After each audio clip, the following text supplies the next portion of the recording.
Terima kasih yang berbahagia Datuk, dan sekarang saya jemput Yang Berhormat Dr. Hajah Halimah Ali untuk membuat jawapan dan penggulungan sedikit, insyaAllah.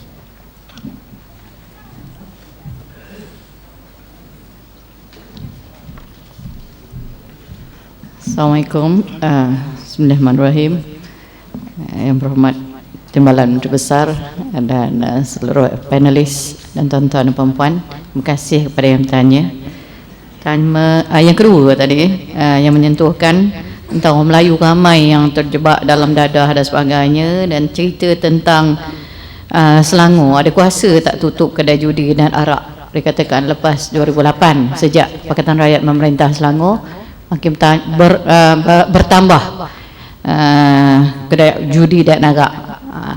Ini di antara soalan. Saya nak tambahkan sikit, bukan kedai judi dan arak dan juga pusat hiburan.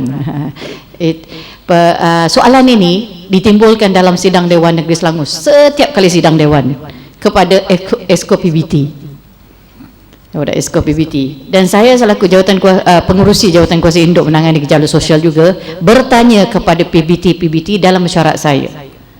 Bahkan saya tulis surat kepada Datuk Bandar YDP. Saya nak data semenjak 2008 sampai sekarang dan sebelum 2008, sebab saya nak bandingkan. Apa yang saya dapat penggal pertama. Penggal pertama. Dia kata kita tidak ada memberi lesen baru untuk pusat hiburan. Yang kedai arak itu diiklan dulu di dalam media arus perdana. Kalau tidak ada bangkangan dari orang kampung dan sebagainya, baru dia luluskan. Saya pendekkan ceritanya. Memang kalau ikut orang-orang bawah, masuk orang bulan apa semuanya orang kampung, dia kata memang banyak kedai urut sana urut sini, tapi dia tak pandai mengurut. Ada seorang pegawai daerah, dulu dia setiausaha dewan, jadi dia nak testing, dia baru jadi pegawai daerah dalam 2 bulan begitu. Dia pergi kedai urut tu, dia kata dia nak urut kaki. Tengok-tengok orang tu tak pandai mengurut kaki, walaupun kedai tadi lesen tu adalah kedai urut kaki yang refleksologi, kan ada gambar kaki kat situ tu. Ini di antara perkara-perkara yang berlaku. Ya, bila saya tanya dulu, dia kata tidak ada yang baru, tapi grassroots mengatakan bertambah. Rupa-rupanya ada orang yang tidak jujur. Itu yang saya sebutkan tadi, proses mengilmukan rakyat duniawi ukhrawi ini masih berjalan di Selangor. Sebab orang yang meluluskan itu juga sudah tentulah dulu itu di antara punca pencarian.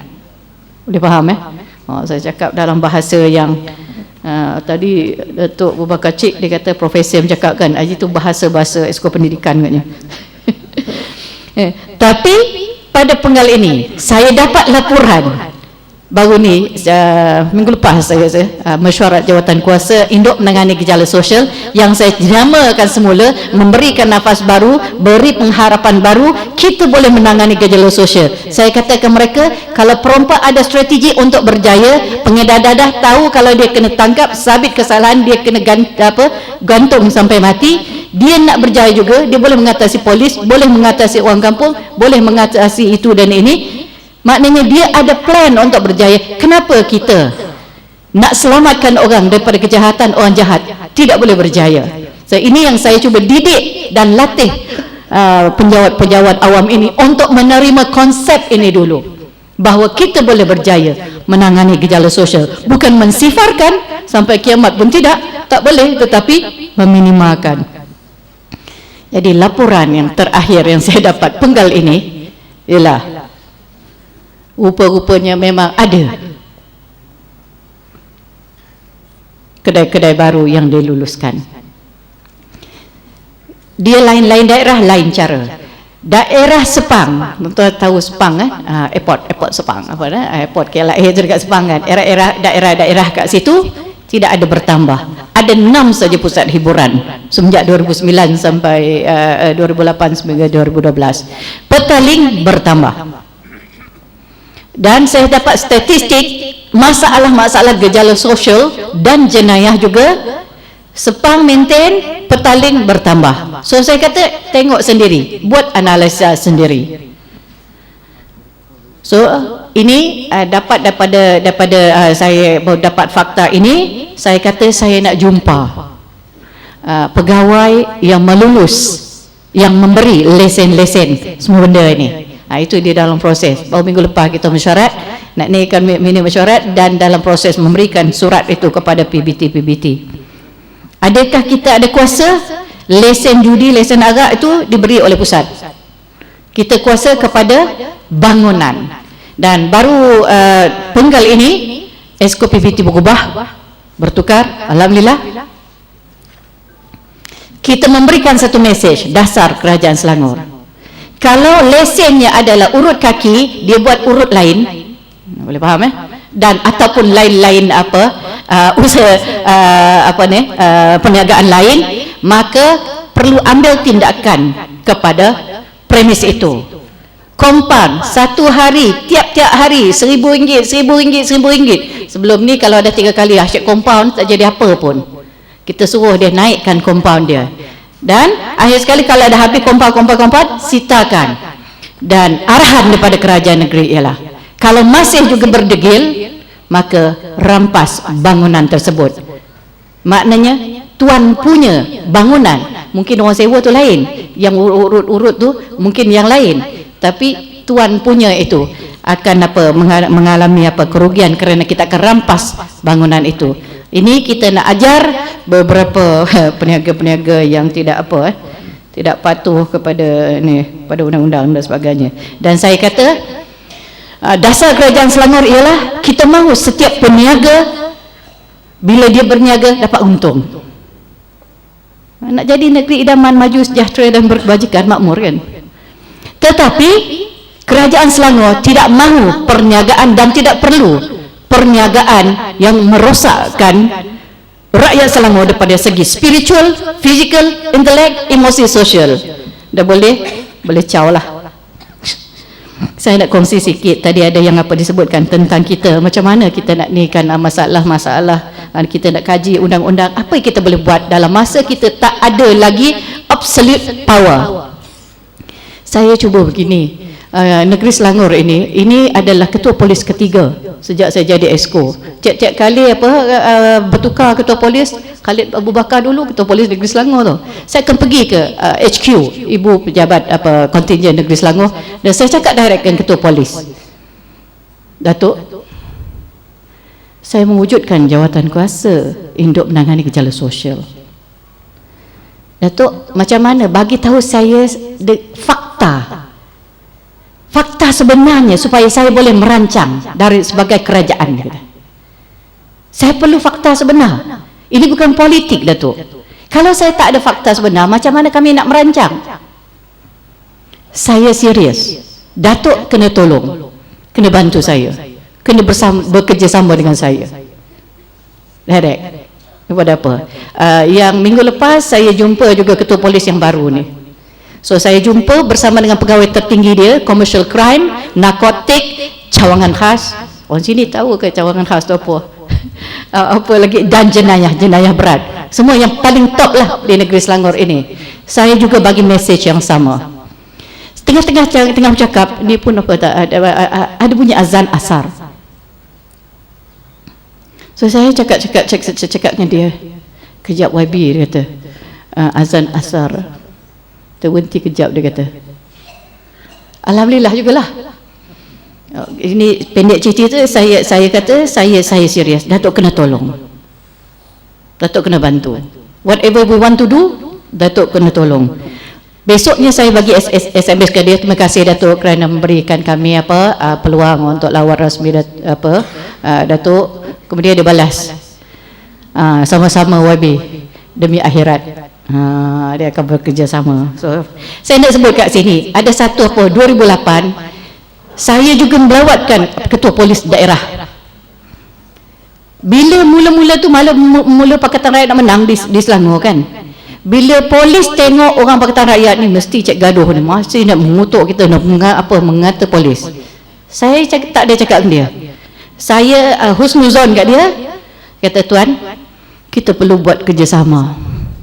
Memang YB, cuba tuan cakap dengan saya, siapa yang paling juara dalam jenayah, dalam gejala sosial ni? Ni YB jangan marah masa tu bulan puasa. YB jangan jangan masuk campur tu.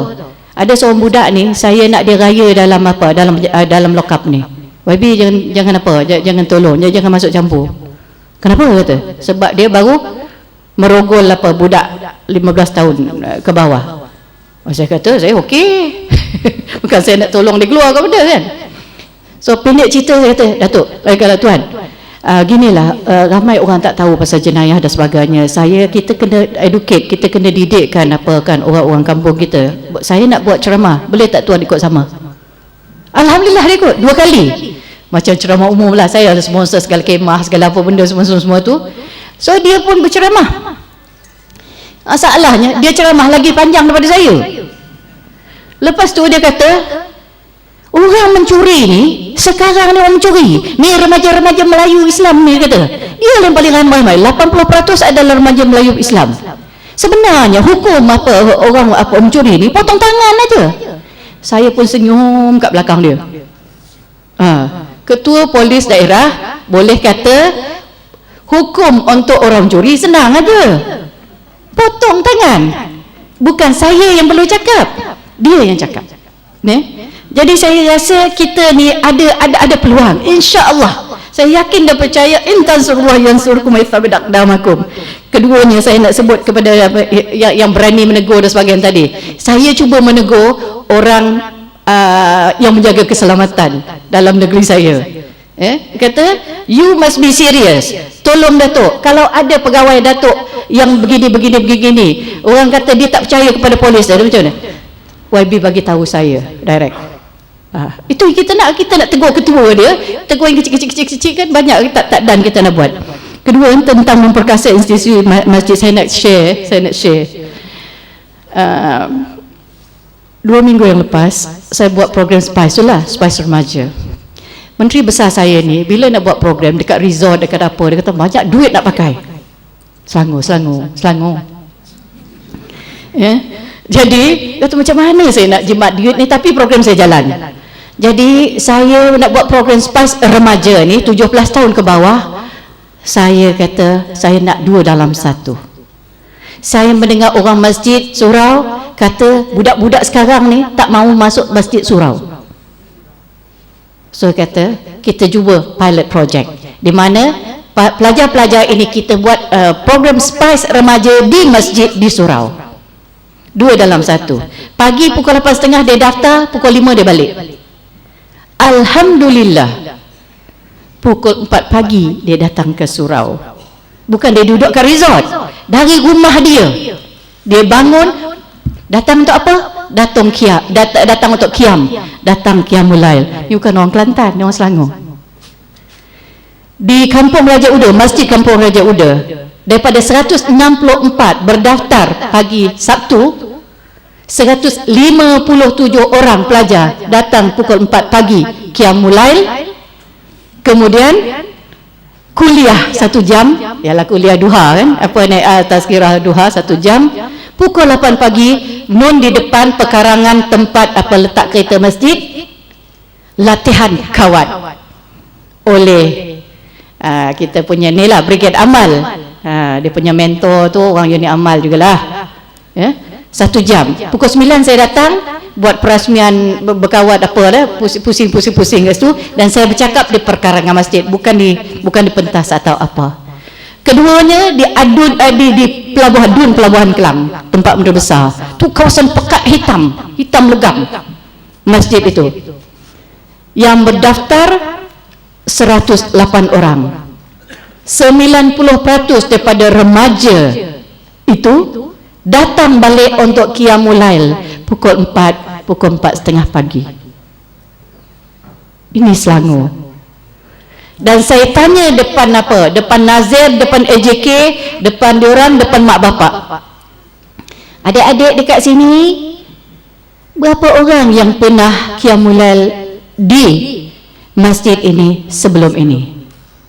Seorang pun tak pernah. Maknanya jemaah apa solat jemaah juga pagi subuh tu, yang majoritinya adalah remaja pelajar ini tadi. Jadi tuan-tuan dan puan, banyak benda yang kita boleh buat insya-Allah, dan saya yakin dan percaya kalau kita rajin, kalau kita yakin itu, insya-Allah ada je Allah akan buka peluang. Yang last kali saya nak share daripada Selangor ni juga, cerita pasal memperkasakan institusi masjid tadi. Dalam saya membentang, dalam saya bermesyuarat itu, orang Jabatan Agama Islam Selangor kata, saya kata khutbah ini sepatutnya digunakan, saya setuju tadi dia sebut khutbah tadi adalah satu convention mingguan untuk muslimin, kursus sekejap, setengah jam, sekurang-kurangnya dapat isi khutbah tu. Jadi saya kata, kenapa Jabatan Agama Islam Selangor tidak merancang storyboard untuk mendidik rakyat tentang gejala sosial? Jadi wakil JAIS ni kata, kenapa YB tak tulis khutbah mengenai macam mana menangani gejala sosial? Bila dia cakap macam tu kan, saya tergamar sikit. Dia nak suruh aku jadi Aminah Wadud ke apa ni? Bukan, dia kata, bukan YB nak bagi khutbah, YB tulis khutbah, dia kata.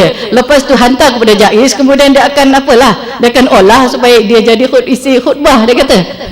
Jadi ini saya rasa adalah salah satu cara untuk kita menyedarkan rakyat kita, orang Islam kita, apa sepatutnya dia buat, kenapa dia kena buat, di mana dia nak pergi, bagaimana nak buat. Bayangkan 50 berapa minggu? 1 tahun? 52 kali setahun. Dia boleh berkursus untuk macam mana nak hidup secara secara baik ni, supaya kita boleh menyokong syariat Islam ini. Jadi saya rasa insya-Allah cerah sebenarnya tuan-tuan dan puan-puan. Tidak semestinya kita potong hudud tu kita nak potong tangan aja, tetapi apakah critical pathway to success yang kita mesti letakkan. Kami orang kecil di Selangor, apa cara kami, apa yang jalan berdikit-dikit yang kami mampu lakukan dalam masa kami ini bersama dalam masyarakat majmuk. Orang banyak tak faham daripada orang faham, bahkan bukan saja orang bukan Islam, orang dalam pakatan rakyat yang bukan Islam, exco yang bukan Islam tak faham, orang Islam pun ramai juga masih tak faham tentang syariat Islam. Bagaimana nak melaksanakan syariat Islam apabila ramai majoritinya masih tidak faham? Ini kami Selangor, Kelantan, saya serahkan kepada Kelantan insya-Allah. Terima kasih.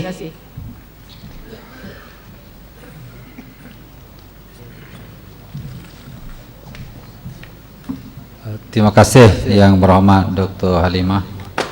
Tuan-tuan dan puan-puan yang hormati sekalian, oleh kerana kita menghadapi kekangan masa yang suntuk,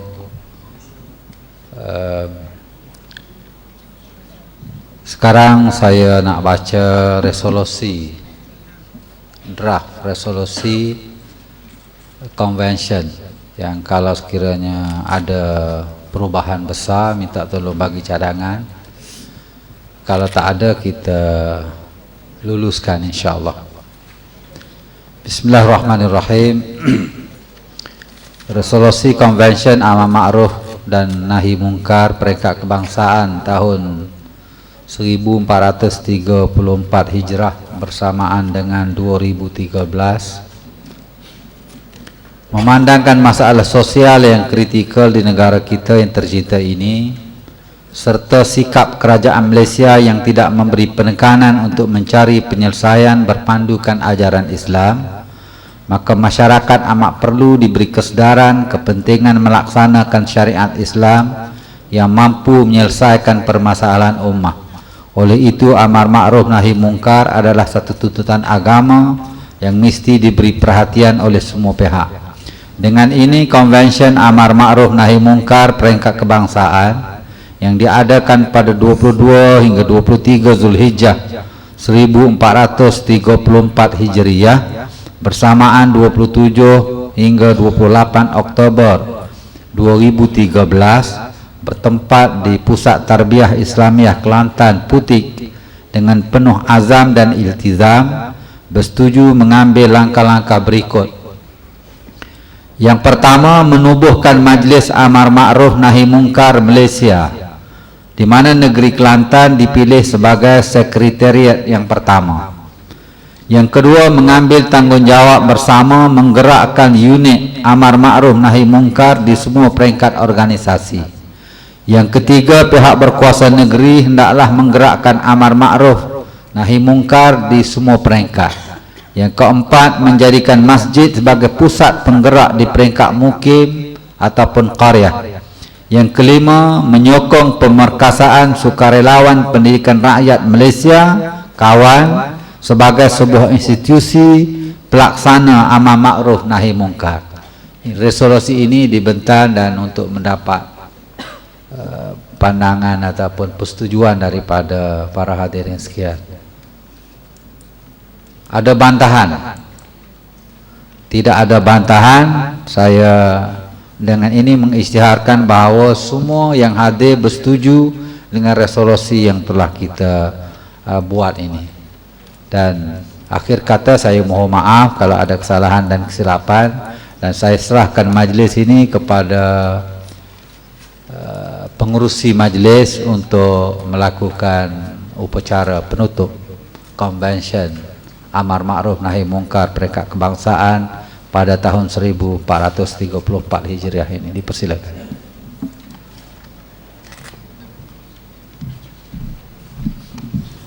Terima kasih kepada Yang Mabusa Tuan Haji Wan Ismail Wan Yusof, pengarah program di atas pengendalian sidang pleno dan juga pembacaan resolusi kepada kita semua sebentar tadi.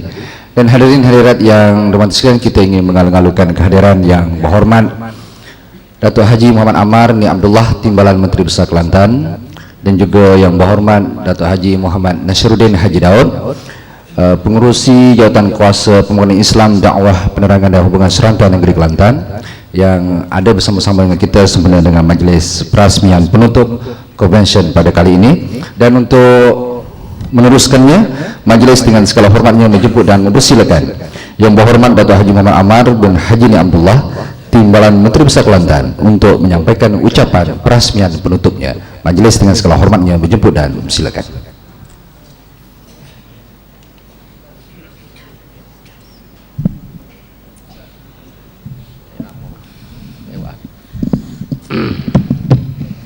Assalamualaikum warahmatullahi taala wabarakatuh.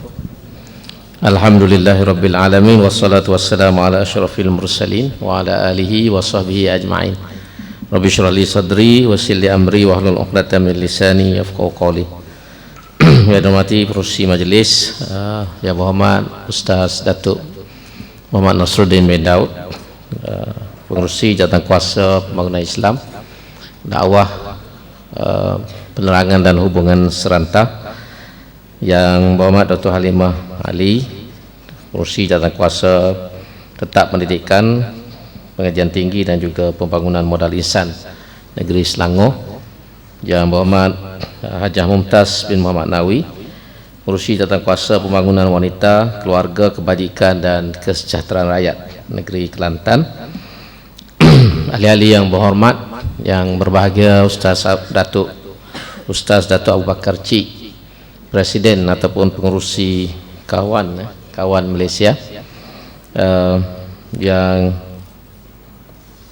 berhormat Datuk Pengarah Jabatan Ahli Ehwal Agama Islam Kelantan, yang berbahagia yang berhormat Haji Zulkifli Mamat, yang berbahagia Haji Hussein Ismail ataupun Cikgu Hussein, yang berbahagia Ustaz Wan Ismail bin Wan Yusof, pengarah bagi convention Amar Ma'ruf dan Nahi Mungkar peringkat kebangsaan pada kali ini, para pembentang, para pengulas, para tetamu dan juga para peserta yang dikasihi sekalian. Alhamdulillah, syukur pada Allah Subhanahu wa taala kerana dalam masa 2 hari kita dapat bersama-sama menyertai program convention sempena dengan sambutan Hari Hududullah yang bermula semalam dan berakhir pada petang ini. Saya mengucapkan tahniah kepada pihak pengajur yang telah berjaya mengadakan program yang baik ini.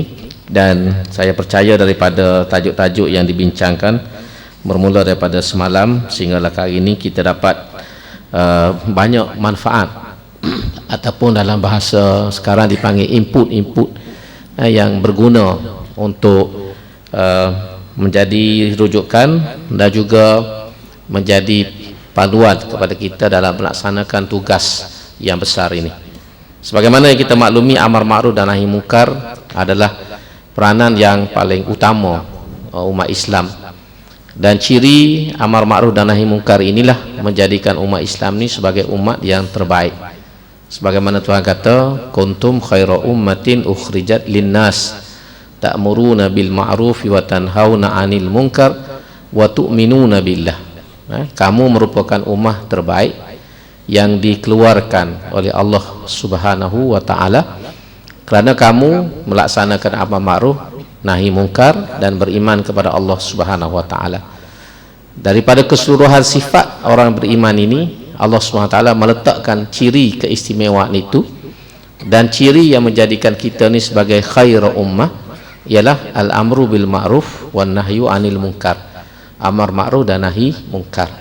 Kerana itu usaha ini perlu dilaksanakan oleh semua pihak di semua peringkat supaya tugas dan tanggungjawab kita ini boleh kita laksanakan sebaik mungkin dan dapat memenuhi tanggungjawab kita kepada Allah Subhanahu wa taala, dan selain daripada itu boleh menyelamatkan kita bila berhadapan dengan Allah Subhanahu wa taala pada hari kiamat. Dan ada satu pandangan yang menarik tentang amar ma'ruf dan nahi munkar ini, saya baca lama dah. Waktu saya belajar universiti, salah seorang ulama, Syekh Jalal Al-Umari daripada India, waktu membincangkan tentang amar ma'ruf dan nahi munkar ini, pada pandangan dia, ma'ruf yang paling besar ialah menegakkan negara Islam. Itu pada pandangan dia, ma'ruf yang paling besar ialah menegakkan negara Islam. Kerana dengan tertegaknya sebuah negara Islam, banyak perintah-perintah, suruhan-suruhan Allah Subhanahu wa taala boleh dilaksanakan. Dan bagi beliau juga mungkar yang paling besar ialah tidak adanya sebuah kerajaan Islam. Ketiadaan sebuah kerajaan Islam itu merupakan mungkar yang paling besar, kerana daripada kerajaan yang tidak Islam ini akan muncul pelanggaran-pelanggaran kepada hukum, akan berlakunya maksiat dan juga keruntuhan-keruntuhan. Maka sebab itu dalam konteks sekarang, kalau kita bercakap secara politik, usaha untuk menegakkan sebuah negara Islam ini menjadi tuntutan yang besar kepada kita umat Islam. Dan sebab itu di mana saja kita kena berusaha memastikan supaya suatu masa nanti dalam negara yang kita cintai ini akan lahir sebuah negara Islam yang memenuhi ketuntutan syariat Allah Subhanahu wa taala. Selain daripada itu, pada pandangan saya, usaha ke arah amar ma'ruf nahi munkar ni perlu ditingkatkan. Sebab hari ni tuan-tuan dan puan-puan sendiri pun tahu, kita tengok dalam TV, kita baca dalam akhbar, bagaimana seriusnya masalah keruntuhan moral dan jenayah yang berlaku dalam masyarakat kita. Jenayah yang bukan hanya berlaku di kalangan mereka yang dewasa, tetapi dilakukan juga oleh golongan remaja. Dan trend yang ada pada hari ini menakutkan kita. Kalau kita baca dalam tulisan, sebagai contoh lah, kita tengok bagaimana kajian yang dibuat, terdapat 200,000 anak yang tidak sah status. Dia guna dalam istilahnya anak yang tidak sah statusnya. Kalau kita bahasa kita, anak luar nikah, anak haram. Tapi dalam istilahnya anak yang tidak sah taraf. Tidak sah taraf, bukan tak sah nikah, tak sah taraf. Anak yang tidak sah taraf mengikut istilah yang guna pakai oleh Jabatan Pendaftaran Negara. Di seluruh negara setakat ini lebih kurang 200,000. Lebih kurang 200,000. Jadi dari sudut agama, ini adalah anak haram, anak zina yang dilahirkan di luar daripada perkahwinan yang sah. Dan trend ini membimbangkan kita. Membimbangkan kita kalau sehingga 200,000 kita tak bincang tentang penyakit dadah, kita tak bincang mereka terlibat dalam gejala-gejala sosial yang lain. Jadi kalau kita campur semua ni, angka-angka ini amat menakutkan kita. Dan dengan berkembangnya trend liberalisme yang berlaku di Malaysia. Sekarang ini kita baca sinar harian dalam 2-3 hari ini, walaupun saya tak tahu apa motif isu ni dibesarkan, ialah Komanggo. Komanggo ni satu gerakan untuk mendesak kerajaan memberikan kebebasan kepada masyarakat untuk hidup mengikut kehendak dia seperti mana di barat, atau berselindung di sebalik human rights, hak asasi manusia. Minta supaya orang Islam boleh murtad, supaya orang Islam boleh pilih nama, anak yang lahir dalam keluarga Islam tidak automatik menjadi Islam, kebenaran untuk kahwin sama-sama sejenis. Jadi ini antara trend-trend yang menakutkan kita. Dan kalau kita sebagai umat Islam tidak mengambil inisiatif, mengambil usaha yang bersungguh-sungguh untuk menghadapi gelombang penyelewengan ini, kita takut dalam masa 5 hingga 10 tahun yang akan datang umat Islam berada dalam bahaya yang besar, bukan hanya daripada sudut akidah tetapi dari sudut kehidupan. Karena barat melihat dia nak memurtadkan orang Islam ni sukar, sukar untuk memurtadkan orang Islam. Perancangan yang mudah yang dibuat oleh barat ialah melemahkan iltizam ataupun penghayatan Islam. Tidak murtad pun tak apa, tapi hidup tidak mengikut cara Islam. Itu yang paling mudah untuk dilakukan. Jadi sebab inilah pada pandangan saya usaha amar ma'ruf dan nahi munkar ini perlu kita tingkatkan.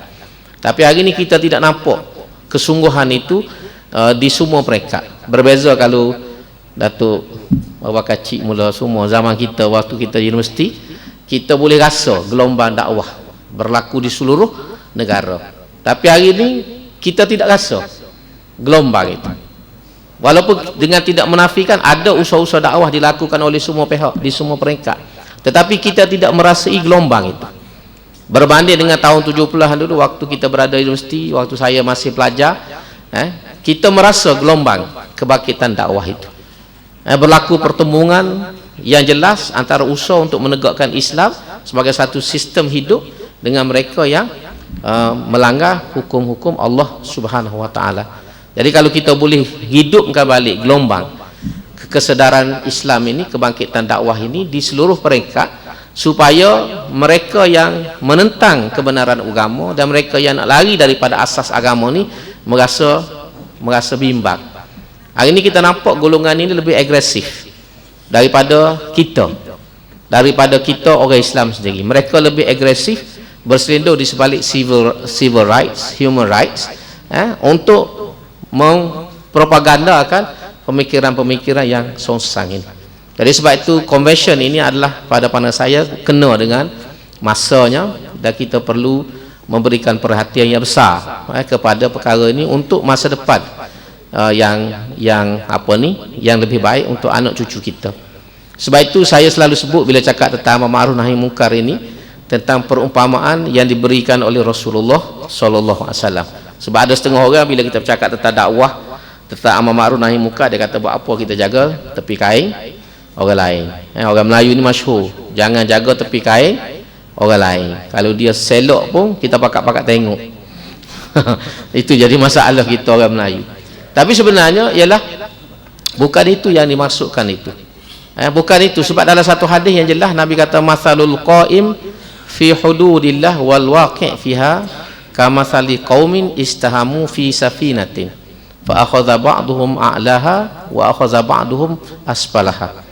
Nabi sebut dalam satu hadis yang panjang ini, Nabi buat perbandingan kehidupan kita dalam dunia ni umpama mereka yang berkongsi kapal.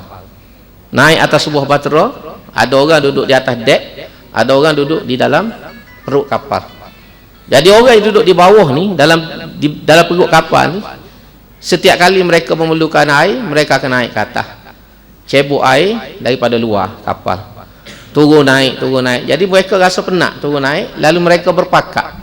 Hak duduk dalam perut kapal ni pakat, daripada kita turun naik tangga, lebih baik kita tebuk lubang kapal. Kita tebuk lubang di naik kapal dan kita ambil air melalui lubang, tak payah turun naik.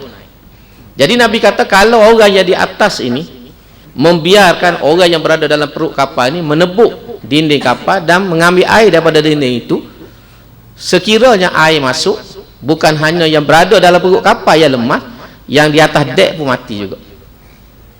Itu Nabi buat perbandingan yang menarik.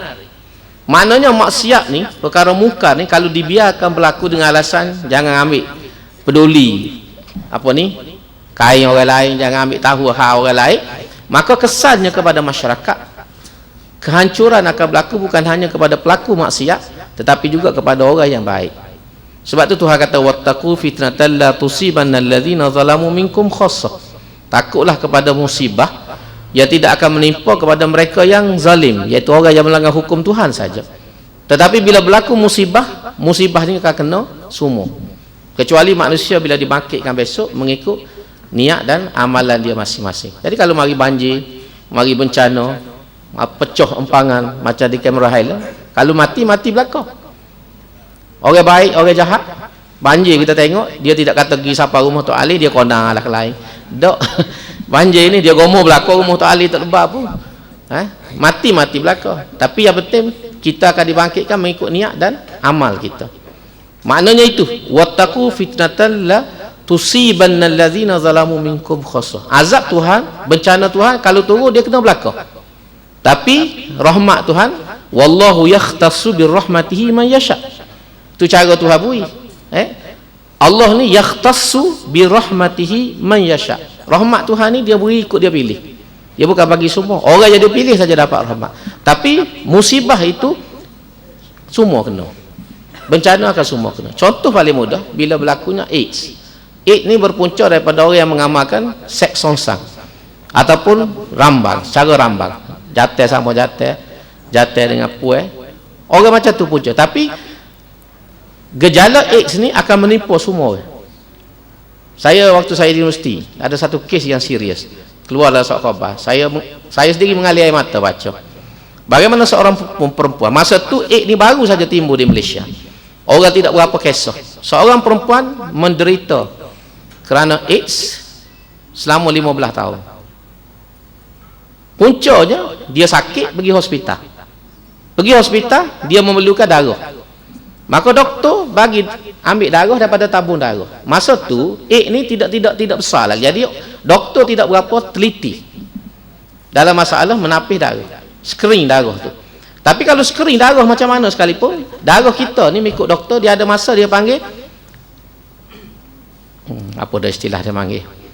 Dia masa tu kita tak boleh kesan ada AIDS ke tak, ada kuman ke tak ada kuman.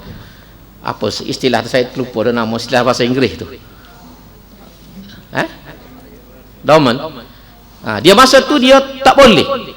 Memang kita tak boleh kesan.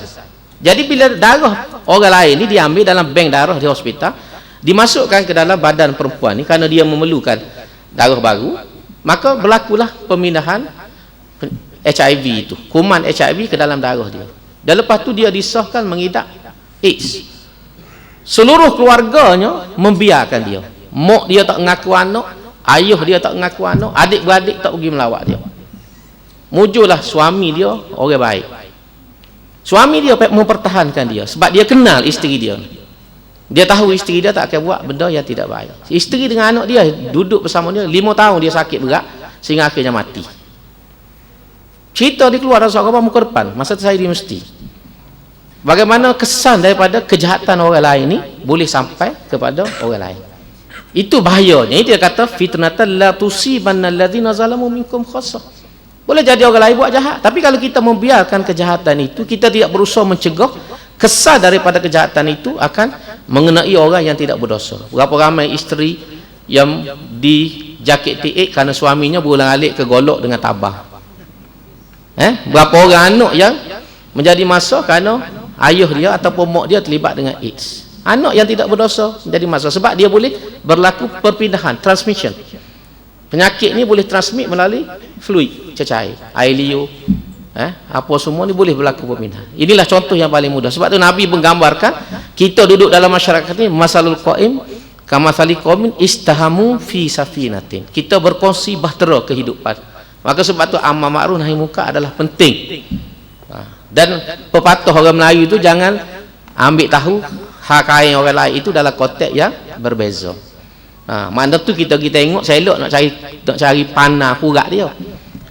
Itu maksud dia lagu tu. Tapi kalau dia selok kain kita pakai elok juga tak kena lagu lah. Tak. Hak ni kita nak pergi selok tu tak boleh. Jadi inilah yang saya rasa perlu kita ambil perhatian. Sebab ada setengah orang bila kita bercakap, cara apa ke dia, ikut dia, jahat dia, kita jaga kita, sudahlah. Macam ada berlaku kes zaman Sayyidina Abu Bakar kan. Alaikum anfusakum la yadurukum man dhalla idza tadaitum. Hadis tu. Ayat tu peluru. Jadi ada orang kata kalau macam tu kita biarkan orang buat jahat. Lalu dibetulkan oleh Rasulullah sallallahu alaihi wasallam. La yadurukum man dhalla idza tadaitum. Orang sesat ni tak akan merusakkan kamu kalau kamu telah berhidayah hidayah. Dalam konteks yang berbeza. Dalam konteks yang berbeza seperti mana jangan apa ni ganggu kai orang lain. Jangan ambil tahu hal orang lain. Jadi inilah saya rasa pemahaman yang perlu kita berikan kepada masyarakat, dan kita sebagai kerajaan ni ada tanggungjawab yang lebih besar daripada itu, dan usaha ini memerlukan dokongan dan juga sokongan daripada semua pihak. Kerajaan sendiri tidak boleh buat semua perkara kalau tidak mendapat sokongan dan juga dokongan daripada seluruh lapisan anggota masyarakat. InsyaAllah kita usahalah selepas kita buat program ini, mudah-mudahan kita boleh meningkatkan lagi usaha kita dan mempelbagaikan gerakan-gerakan untuk memastikan supaya amar ma'ruf nahi munkar berjalan dengan kemas dan boleh memenuhi target ataupun objektif yang dikehendaki. Jadi sekali lagi saya ucapkan terima kasih kepada semua pihak yang terlibat daripada semalam sehingga hari ini, pihak jabatan, pihak Pusat Kajian Strategi Urus Penerangan dan semua terlibat, para pembentang, para pengulas, para peserta, para yang hadir, para pendengar, pada termasuklah yang tak dengar pun sambil-sambil berangguk pun tak apa, alhamdulillah. Hadir itu satu-satu nikmat dah, walaupun tak dengar apa-apa. Sudah-sudah dia tanya orang kata gapo, tak apalah, hak tu pun tak apa. Alhamdulillah. Sekurang-kurangnya kita berkongsi tempat pada 2 hari ini, dan mudah-mudahan insya-Allah kita mohon doa kepada Allah Subhanahu wa taala diberikan taufik dan hidayah. Aku qouli hadza wa astaghfirullahal azim li wa lakum. Wassalamualaikum warahmatullahi wabarakatuh.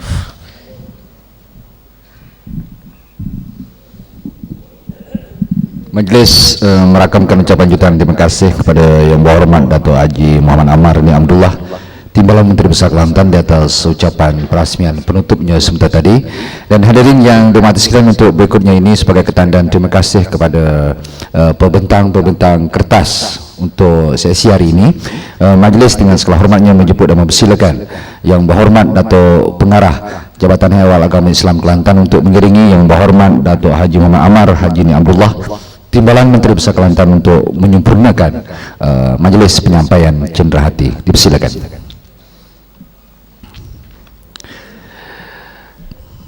Cenderahati yang pertama kepada Al-Fadhil Ustaz Dato' Haji Abu Bakar bin Cik selaku pengerusi kawan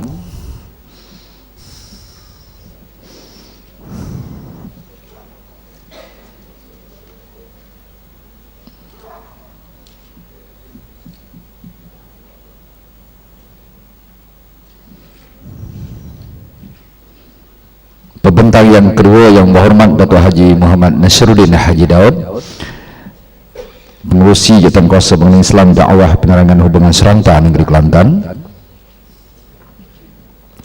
Cenderahati yang ketiga kepada Yang Berbahagia Cikgu Husin dari Pusat Dakwah Serantau Yayasan Dakwah Malaysia.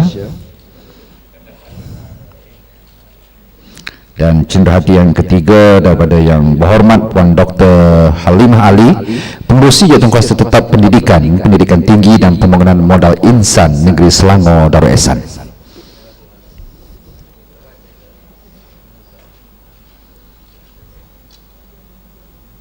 Terima kasih diucapkan kepada Yang Berhormat Datuk Timbalan Menteri Besar Kelantan di atas kesudiannya menyempurnakan acara sebentar tadi. Hadirin yang dihormati sekalian, dengan berakhirnya majlis penyampaian cenderamata sebentar tadi, maka selesailah sudah Konvensyen Amar Ma'ruf Nahi Munkar peringkat kebangsaan sebenarnya Majlis Sambutan Hari Hududullah peringkat Negeri Kelantan bagi tahun 1434 Hijriah.